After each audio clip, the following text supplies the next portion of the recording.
আসসালামু আলাইকুম everyone, welcome to my channel. আজকে আমি সহজভাবে মুচমুচে চিকেন ফিঙ্গার্স বা চিকেন ফ্রাই তৈরি করে দেখাবো। ঘরোয়া উপকরণে একদমই কম মশলায় চিকেন ফিঙ্গার্সগুলো তৈরি করে নেওয়া যাবে।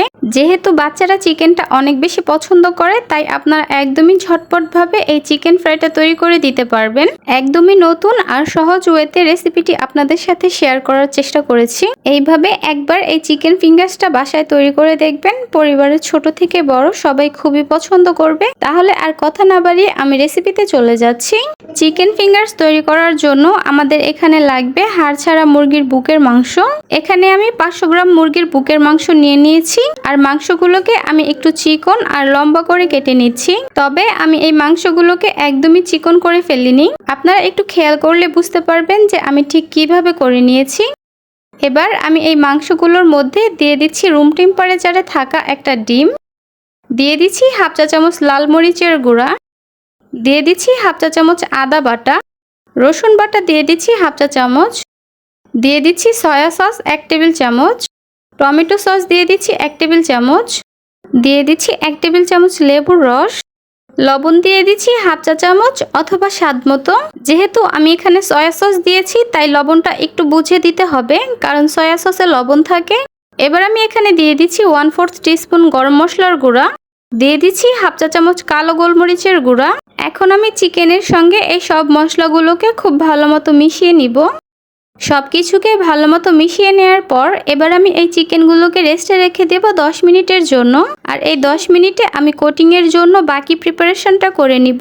প্রথমে আমি একটা মিক্সিং বোলে নিয়ে নিচ্ছি 1 কাপ ময়দা।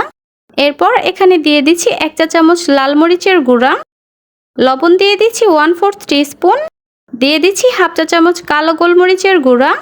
এখন আমি এই সব উপকরণগুলোকে একসঙ্গে খুব ভালো মতো মিশিয়ে নিচ্ছি। এরপর আমি এই শুকনো উপকরণগুলোর উপরে হাত দিয়ে এভাবে ছিটিয়ে পানি দিতে থাকবো আর মিশাতে থাকবো। এই কাজটা করার কারণে চিকেন ফিঙ্গার্সের কোটিংটা অনেক বেশি মুচমুচে হবে আর অনেক বেশি সময় ধরে একই রকম ভাবে মুচমুচে থাকবে। বারবার কিন্তু আমি একইভাবে পানি দিয়েছি আর মিশিয়ে নিয়েছি। এখন কিন্তু এই শুকনো উপকরণগুলোর অবস্থা ঠিক এরকম হয়েছে। এখন এগুলোকে আমি একটা ছাঁকনিতে নিয়ে নিচ্ছি, আর এক্সট্রা যে ময়দাগুলো আছে সেগুলোকে আমি ছেঁকে নিচ্ছি। ছেঁকে নেওয়ার পর এখানে যেই ক্রাম্বসগুলো তৈরি হয়েছে সেগুলোকে আমি একটা প্লেটে ঢেলে নিচ্ছি। এগুলো এখন দেখতে ঠিক এরকম হয়েছে। 10 মিনিট ম্যারিনেট করে রাখার পর এবার আমাদের এই চিকেনগুলোকে আরও একবার মশলার সঙ্গে খুব ভালো মতো মিশিয়ে নিতে হবে। এরপর আমি শুধু চিকেনগুলোকে মশলা থেকে আলাদা করে নিব। ছেঁকে নেওয়ার পর যে শুকনো ময়দার মিশ্রণগুলি ছিল সেগুলোকে আমি একটা বাটিতে নিয়ে নিচ্ছি। এর মধ্যে আমি দিয়ে দিচ্ছি চিকেন ম্যারিনেট করে রাখা এক্সট্রা যেই মশলাগুলো ছিল সেগুলো। এরপর আমি এগুলোকে একসাথে খুব ভালো মতো মিশিয়ে একটা ব্যাটার তৈরি করে নিচ্ছি। এবার আমি একটা করে চিকেনের পিস নিয়ে এই ব্যাটারটার মধ্যে খুব ভালো মতো কোট করে নিচ্ছি।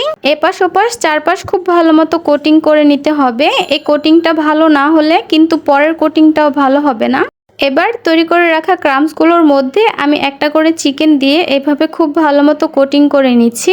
একদমই সহজ ওয়েতে পারফেক্টলি কোটিংটা হয়ে গেছে। আশা করছি আপনারা দেখেই বুঝতে পারছেন যে এই চিকেন ফিঙ্গার্সগুলি ঠিক কতটা ক্রিস্পি হবে।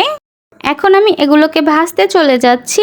এর জন্য চুলায় আমি একটা প্যানে পরিমাণ মতো তেল গরম করে নিয়েছি, আর তেলটা কিন্তু ভালো মতো গরম করে নিতে হবে, যেন তেলে দেওয়ার কিছুক্ষণের মধ্যে উপরের লেয়ারটা ক্রিস্পি হয়ে আসে। আপনারা কিন্তু কোটিং করা অবস্থায় এই চিকেন ফিঙ্গার্সগুলোকে ডিপ ফ্রিজে সংরক্ষণ করতে পারেন, একটা এয়ারটাইট বক্সে রেখে অথবা একটা জিপলক ব্যাগে রেখে। চিকেন ফিঙ্গার্সগুলোকে আমি এপাশ ওপাশ খুব ভালো মতো উল্টিয়ে পাল্টিয়ে ভেজে নিয়েছি, আর এরকম গোল্ডেন ব্রাউন কালার হয়ে আসার পর এগুলোকে আমি তেল ছড়িয়ে একটা প্লেটে তুলে নিচ্ছি। ব্যাস তৈরি হয়ে গেল একদমই নতুন আর সহজ ওয়েতে ভীষণ মজাদার মুচমুচে চিকেন ফিঙ্গার্স অথবা চিকেন ফ্রাই। এই চিকেন ফিঙ্গার্সগুলো কিন্তু উপর থেকে অনেক বেশি ক্রিস্পি হয়েছে। আপনারা এইভাবে একবার বাসায় তৈরি করে দেখবেন, একদমই পারফেক্ট হবে। বিকেলের নাস্তায় অথবা বাচ্চাদের টিফিনেও এই চিকেন ফিঙ্গার্সটা ঝটপট তৈরি করে দিতে পারবেন। উপরটা অনেক বেশি ক্রিস্পি হয়েছে আর ভিতরটা সফট আর জুসি হয়েছে। আপনারা এই চিকেন ফিঙ্গার্সগুলো একবার বাসায় তৈরি করে দেখবেন, পরিবারের ছোট থেকে বড় সবাই খুবই পছন্দ করবে। আশা করছি আমার আজকের এই সহজ আর মজাদার রেসিপিটি আপনাদের কাছে ভালো লেগেছে। তাহলে আজ এ পর্যন্তই। সবাই অনেক বেশি ভালো থাকবেন, সুস্থ থাকবেন। আল্লাহ হাফেজ।